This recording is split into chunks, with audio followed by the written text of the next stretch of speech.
So your third choice for drawing smooth pencil tip shading is to make a non-objective drawing. This drawing is going to be 8 inches by 8 inches, so start a new page in your sketchbook and you're going to spend 2 class periods drawing and then shading. It should not take you a whole entire class period to draw this. You should do, I would say, maybe take 20 minutes at the most to get the drawing done and then start shading. So non-objective drawing means that I am not basing it on anything in real life. I'm going to use geometric shapes and spaces, so I have a couple tracers. You can certainly do this all with a with a ruler, but I think tracers can make it go a little quicker.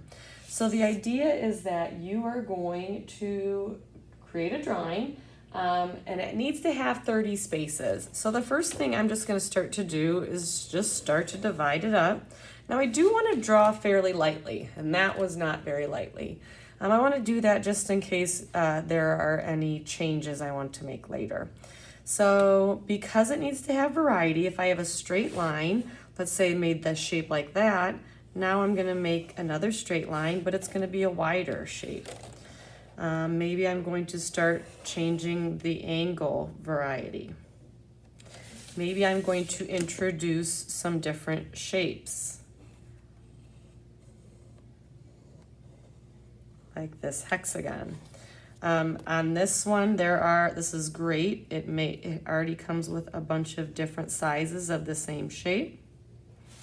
So right now, 1, 2, 3, 4, 5, 6, 7, 8, 9, 10. So I'm gonna continue. I do like having circles. I think curves are interesting. I'm going to move this about. And in fact, I think I want a really giant circle.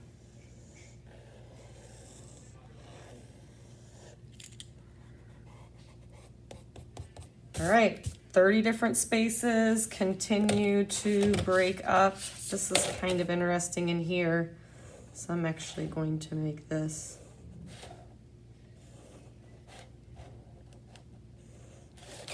So I didn't just put 30 circles that are all the same size. I'm using curved and straight lines. I am using different sizes. I'm trying to make a variety. But non-objective means that it is not based on anything in reality, that I am just simply dividing the page up. 1, 2, 3, 4, 5, 6, 7, 8, 9, 10, 11, 12, 13, 14, 15, 16, 17, 18, 19, 20, 17, 18, 19. I mean, I'm almost at 30. However, if I think about having to shade some of these spaces, a space this large, for me, that would be overwhelming. So I'm actually gonna divide it into more than 30 spaces. And that's really up to you. So once I have at least 30 spaces, there's a variety. There are small spaces, there are medium spaces, there are large spaces.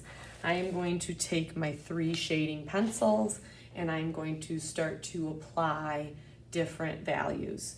So the way I'm going to approach this is that every space gets a transition and every touching space has contrast. So that's what we practiced. So let's say I'm just going to kind of start to map this out. This is going to be medium to light. That means I could start out really dark down here and then fade up to lighter. Now, as I work on those spaces, I'm going to want to make sure I have contrast. Eventually, I will want to absorb the lines into my shading if I can to make them disappear. But right now, just really quickly to give you an idea of how to get started, that's how I would get started. So be creative with the way you divide this. Don't spend too much time. Start shading. I will say the smaller spaces you have, the easier it is to transition across them. However, you can't have all small spaces. You need to have some medium and large. So if you get really complex in your drawing and have more than 30 spaces, that's absolutely fine.